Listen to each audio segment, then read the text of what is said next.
Salut les snipers, et comme vous savez, un vrai sniper ne meurt jamais. J'espère que vous allez bien. Dans cette vidéo, nous allons analyser le gold ensemble. Et comme vous le savez, moi je trade dans le SMC et je trade le gold uniquement en M15. Voilà, donc aujourd'hui, le gold a pris son inducement ici et il a cassé le plus bas ici. Donc pourquoi est-ce que ce plus bas est validé? Parce que le marché a pris l'inducement ici avant de casser ce plus bas. Si le marché n'avait pas pris son inducement avant de casser ce plus bas, alors personnellement, ce plus bas ne serait pas validé. Maintenant, c'est validé. Actuellement, où est notre niveau de l'inducement? Très bien. Le niveau de l'inducement, c'est ici. Voilà, donc actuellement, c'est notre niveau de l'inducement. Voilà, donc si le marché il fait ses mouvements et il revient chercher ce niveau de l'inducement qui est notre niveau de liquidité. Là, on va chercher des possibilités pour sell le marché pour aller targeter le plus bas ici.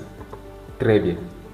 Maintenant, si le marché continue son chemin et il casse maintenant ce plus haut, il casse maintenant ce plus bas, autant pour moi, alors on va faire le transfert de l'inducement vers ici.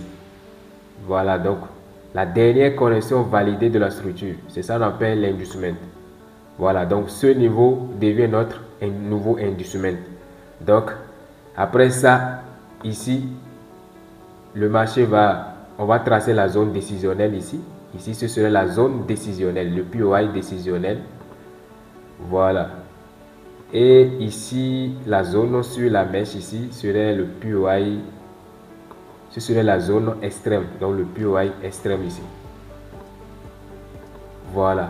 Donc, si le marché demain, si le marché fait comme ça, il revient chercher son inducement et l'inducement a fonctionné, là, on va chercher des opportunités pour sell le marché. Voilà. Je vous ai dit, l'inducement, c'est la chose la plus importante. Les order flow et les order blocs sont secondaires.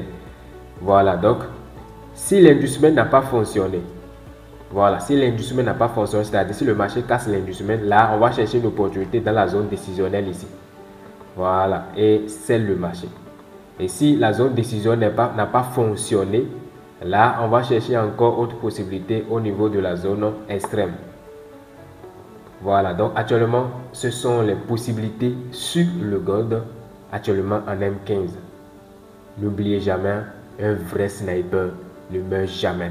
Tout ce que vous allez faire, c'est d'avoir un système de trading simple qui vous donne un avantage réel sur le marché et vous devez être prêt à exécuter ça sans se soucier des stop loss que vous allez faire.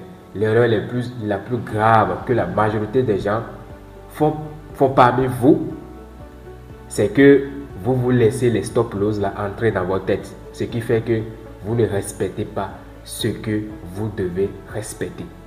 Merci beaucoup et à demain.